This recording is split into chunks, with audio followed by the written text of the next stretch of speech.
In Italy, a group of legal experts want to correct a miscarriage of justice.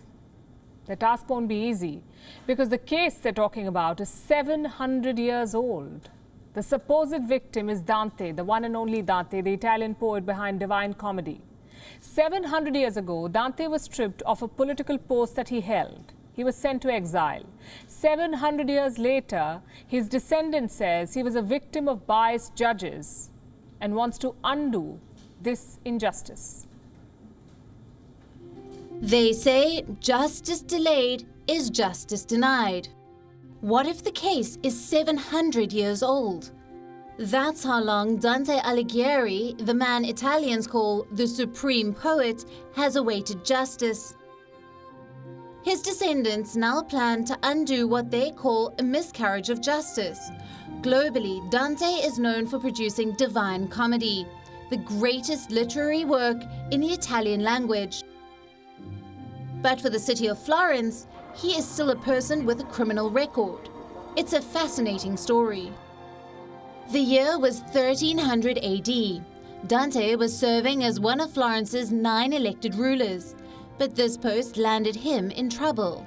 In 1301, Dante found himself on the losing side of a feud between the white and black political factions of Florence. Those with the Pope were part of the black faction. Those with the Holy Roman Emperor were in the white faction. The blacks retook Florence in 1301. The whites were persecuted and tried. Dante was stripped of his post and sent to exile. For the next 20 years, he roamed from one city to another. And shortly before his death in 1321, he completed the Divine Comedy. It gave him global recognition. People began sympathizing with his story. Experts argued Dante was a victim of biased judges. 700 years on, legal experts in Paris want to undo what they call a miscarriage of justice.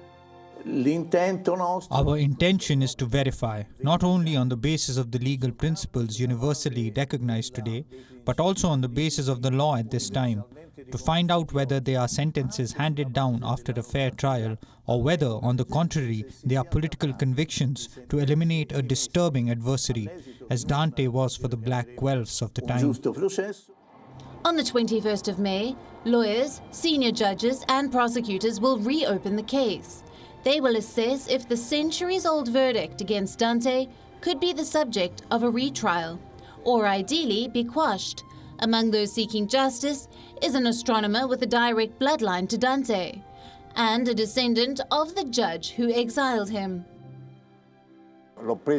I immediately took it as a fun thing to do, which of course has no consequences because it's not possible. So I said yes, let's see. And so the law firm took care of organizing the day, and we talked a lot about it. The town hall apologized for my ancestor, so I contacted them, telling them how. As a joke, of course. How dare you ask for an apology for the role of my ancestor? After all, if he hadn't exiled Dante from Florence, Dante would never have written the Divine Comedy. They say the dead cannot cry out for justice. It is the duty of those living to do so for them. Dante's case may have redefined this saying. Bureau Report, WION World is One. WION is now available in your country. Download the app now and get all the news on the move.